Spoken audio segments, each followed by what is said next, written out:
Over the past several decades, Dr. Jack Shaheen has been at the forefront on how Muslims and Arabs, both Arab Muslims and Arab Christians, are portrayed in the Western media.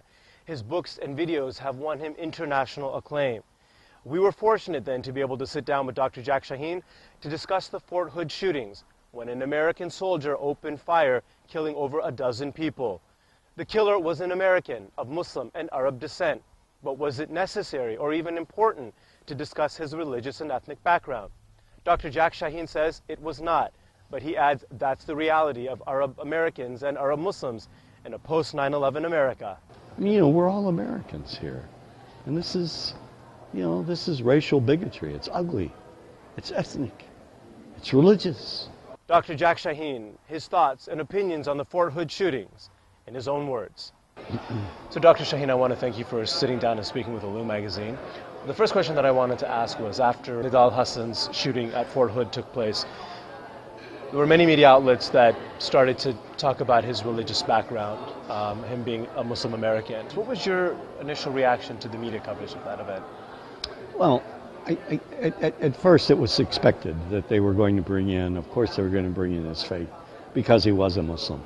Had he been a Christian or a Jew, his faith would not have made any difference. Even a Mormon, it would not have mattered. But because of 9/11, there is this anxiety, and because there is this embedded stereotype in the hearts and minds of many Americans, this was obvious that it would become an issue, that they would bring up Islam. It is becoming increasingly clear that Hassan's religious beliefs played at least some part in his action. Major Hassan has lived in this apartment since July. Some of his items, including this prayer mat. This was really a terrorist attack. His motivation was jihadist rather than a personal trouble. Why do you think they would do that? Well, just because of the stereotype? Well, I think it's a knee-jerk reaction, and I think in part of me says it's legitimate. It's legitimate in the sense, was it part of a plot? Was he involved with others? I don't think they needed to say that he was Muslim or that he was Arab. The name tells us that. But what troubled me is what happened after that, and that is cutting away to radical Muslims in London, for example. Now that, to me, is irresponsible reporting. I mean, you don't do that at a time when people are already sort of equating the actions with one man, Major Nidal Hassan, with the vast majority of Muslims. You don't show footage of these radicals. What you do, you show footage of ordinary, peace-loving Muslims who are appalled by these actions. That's what you show. Okay, let's back up a little bit. You had mentioned that there was some legitimacy to him talking about him being a Muslim. Yes. So then, if that's the case, does it warrant then the discussion about his religious background and the Muslim community after 9/11? No, I think that does not or should not have played a role whatsoever. I think what plays a role is the fact that because he was a Muslim, they didn't know, and no one knew up front, whether this was part of a plot.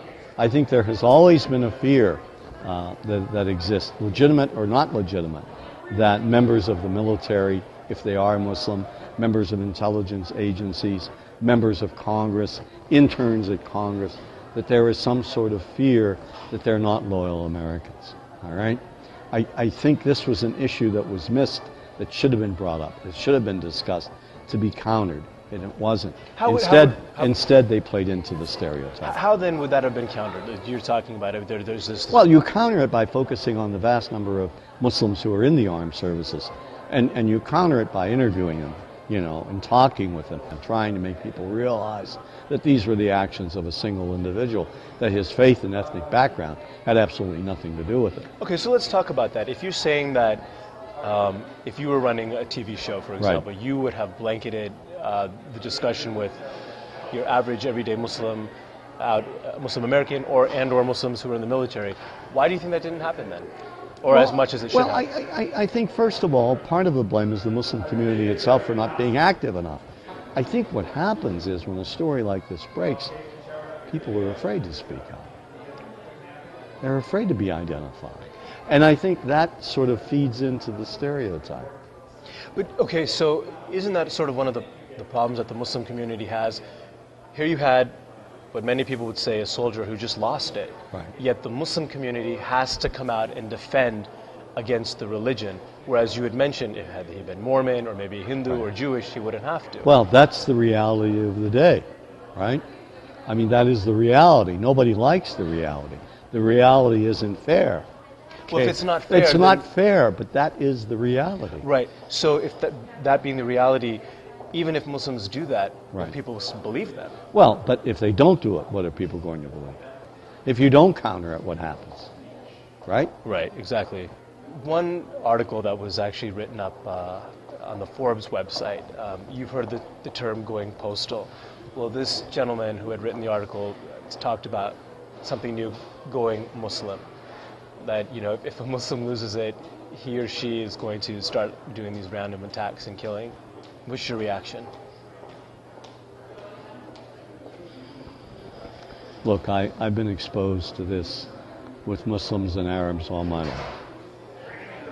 And there are people out there who take advantage of incidents like this to spew out hate and bigotry. And you simply have to go after them. You simply cannot stand and let those statements stand. You know? You've been covering the Arab and Muslim community here in the United States and in the media for many years now. Is it getting worse, or are you seeing changes? Well, in some respects, it's gotten much worse since 9/11. In the sense that I think I see more vitriolic bigotry, more deep-seated resentment now than I've ever seen. You're telling me that you're going to fake some terrorist thing just to scare some money out of Congress? Well, unfortunately, Mr. Hennessy, I have no idea how to fake killing 4,000 people. So we're just going to have to do it for real. Oh, blame it on the Muslims, naturally. On the other hand, it's gotten better in the sense that young people, young men and women, men like yourselves, are more aware of this issue and are determined to contest it and to debunk all of these myths that are out there. And I think the time has come where we do something. I mean, you know, we're all Americans here, and this is racial bigotry. It's ugly, it's ethnic, it's religious, it's bigotry at a very high level. Every other ethnic group has overcome it.